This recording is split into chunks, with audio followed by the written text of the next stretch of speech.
C'est l'heure de l'invité de la rédaction. Merci d'être avec nous. Aujourd'hui, nous recevons Monsieur Steven Mbedi. Il est le président du CI20 et président du comité d'organisation du SACEN, le sommet africain des startups et de l'économie numérique. Avec lui, nous aborderons la question de l'économie numérique, mais surtout de l'implication, de l'intégration des jeunes dans ce facteur clé de notre économie sur le continent. Monsieur Steven Mbedi, bonjour et merci encore d'être avec nous. Bonjour, merci de me recevoir. Alors, on parle beaucoup d'économie numérique. Il y a déjà beaucoup de rencontres sur le continent qui parlent d'économie numérique. Vous venez avec le sommet africain des startups et de l'économie numérique. Quelle est la particularité de ce sommet? La particularité de ce sommet aujourd'hui, c'est de faire se rencontrer pour la première fois en Afrique de l'Ouest, d'accord, des acteurs de la tech du monde entier, mais dans un dessin business. Donc en fait, c'est un business forum. Et la deuxième particularité du SACEN, c'est qu'il est orienté pour créer de l'emploi pour les jeunes.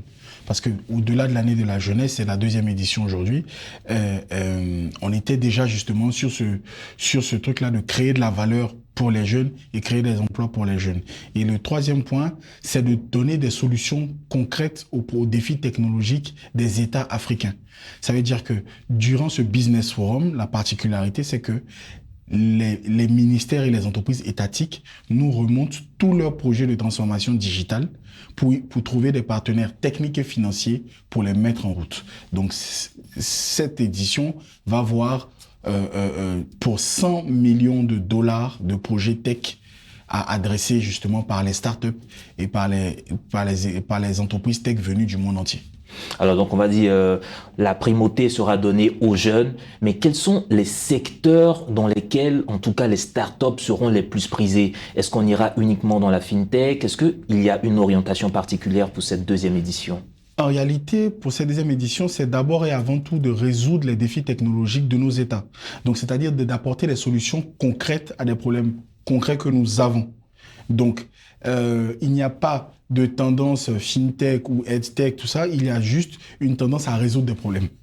Donc, vous avez une salle qu'on appelle la Bourse au Projet, donc là, qui est une business room, où vous aurez plein d'acteurs institutionnels de toute l'Afrique de l'Ouest qui vont venir dire, moi, j'ai tel problème et je sais que c'est la digitalisation qui peut le régler. Moi, j'ai tel problème, je sais que c'est la technologie qui peut le régler. Et les startups en face vont dire, ah, moi, je sais faire ça, moi, je sais faire ça. Et vous aurez les bailleurs de fonds et les fonds d'investissement qui viennent de tout pays aussi qui vont dire, ah, puisque vous avez trouvé un projet et un acteur pour l'exécuter, nous finançons tel ou tel projet. C'est vraiment le but de cela. À part ça aussi, on va essayer de donner une maturité numérique à la jeunesse ivoirienne et africaine.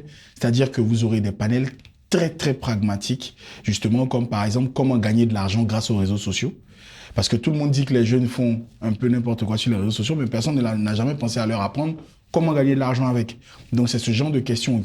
Par exemple, comment tout savoir sur la blockchain et les crypto-monnaies.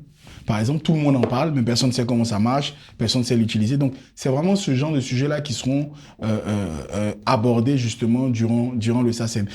Tout panel et tout atelier a pour dessein de créer des emplois jeunes. Alors justement, vous avez utilisé un terme tout à l'heure, la maturité. Est-ce qu'au niveau de l'Afrique de l'Ouest, parce que quand on regarde un peu ce qui se passe en Afrique de l'Est, on voit comment est-ce que l'économie, le digital est développé. Est-ce qu'au niveau de l'Afrique de l'Ouest, il y a véritablement ce constat de manque de maturité au niveau du secteur technologique? En réalité, la réponse est mitigée. Mitigée pourquoi? Parce que on a les plus forts taux de pénétration du mobile. D'accord? En Côte d'Ivoire, par exemple, vous êtes à 173% de pénétration du mobile. Ça veut dire que, en moyenne, 73% des Ivoiriens ont 2 puces. Donc, il faut déjà partir de ce postulat-là. Et donc, on a de très bonnes infrastructures numériques en Afrique de l'Ouest, comparé à certains pays, même d'Afrique de l'Est. Mais ce qu'on n'a pas, c'est nous ne sommes pas business oriented. C'est véritablement ça la problématique. C'est une fois qu'on a tout ça, comment on règle des problèmes avec ça? C'est en ça que les pays anglophones ou les pays de l'Est sont meilleurs pour l'instant que nous. Et c'est le SACEN justement, l'un des enjeux du SACEN, c'est de vraiment redresser cette barre-là. Et je finirai mon propos en disant que l'Afrique de l'Ouest est un marché plus stable à cause de la monnaie, plus dynamique justement pour pouvoir se développer rapidement pour les startups.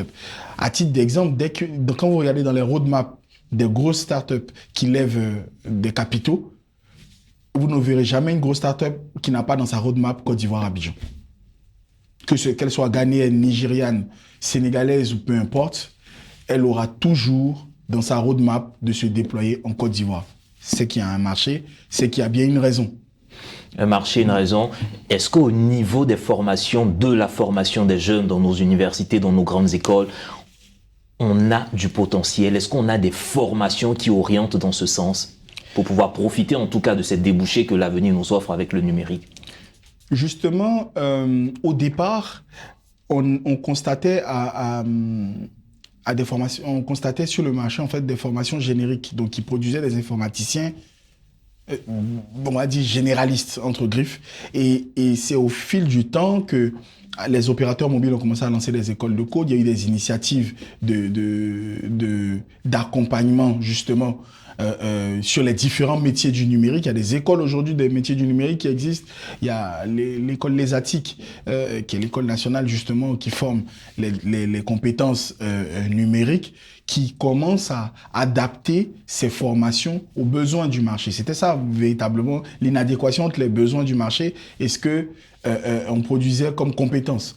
Donc aujourd'hui, de plus en plus, le gap se réduit et il commence à avoir justement des spécialistes de tous les métiers du numérique. Et au niveau de ce sommet, qui cette année, ce sera la 2e édition, quelles sont vos attentes? Quels seront les grands objectifs, les grands enjeux de ce 2e sommet? Et autour de quelle thématique d'abord cette édition sera orientée? La thématique de cette édition, c'est l'économie numérique, levier de création d'emplois pour la jeunesse africaine. Parce que quand vous regardez aujourd'hui, l'économie a changé. Sur 10 entreprises qui drivent l'économie mondiale, il y en a 8 qui sont tech.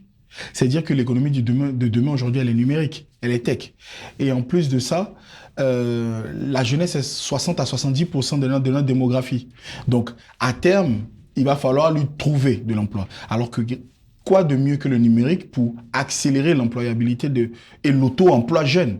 C'est-à-dire qu'aujourd'hui, le jeune qui est à Dabakala tout seul peut venir au SACEN, voir une conférence sur la blockchain, susciter une vocation en lui, aller retourner à Dabakala et puis avec juste l'aide d'un ordinateur, suivre des formations et devenir expert dans la blockchain. Voilà ce qu'on essaye d'atteindre. Donc, en termes d'enjeux, c'est susciter des vocations sur des nouveaux métiers du numérique, parce que l'économie numérique en a besoin. Deuxièmement, c'est de créer des collaborations nord-sud et sud-sud avec toutes les startups qui viennent de partout, pouvoir adresser ensemble des besoins. Mais il faut dire que la particularité, c'est que quand une startup est venue d'ailleurs, une startup étrangère, a une solution aux problèmes qui seront posés pendant le SACEN, elle est obligée d'embaucher les jeunes Ivoiriens et d'onboarder pour adresser ce problème des startups ivoiriennes, soit en termes de représentation, de sous-traitance, de transfert de compétences ou tout simplement en prise de participation, donc en investissement. Et ce sommet, il aura lieu quand et où exactement? Les 8 et 9 juin au Sofitel Hôtel Ivoire. Et vous attendez combien de personnes?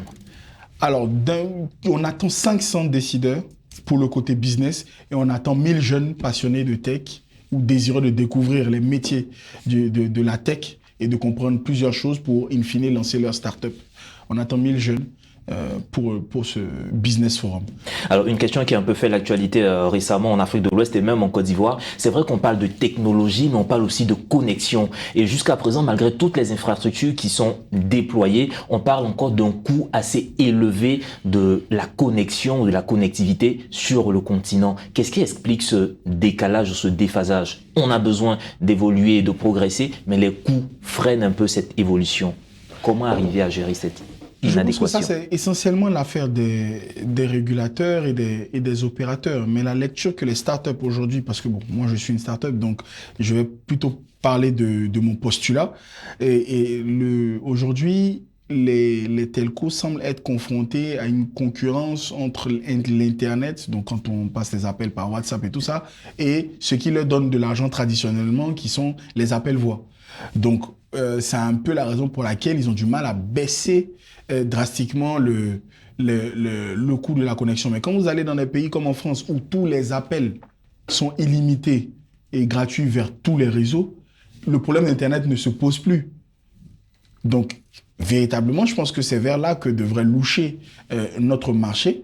Et vous verrez que c'est l'offre et la demande. Les choses s'équilibrent quand on sait que je peux appeler gratuitement de mon téléphone vers tous les réseaux.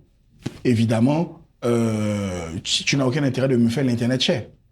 Mais quand on sait que je paye pour appeler en voie normale et que par WhatsApp ou je ne sais quel autre canal, je peux appeler gratuitement, je suis obligé de me surcharger l'Internet. Parce qu'il faut bien que tu te rattrapes quelque part. Donc je pense que c'est comme ça que les choses... C'est ce qui fait que les datas ne diminuent pas dans notre zone. Enfin, c'est mon analyse.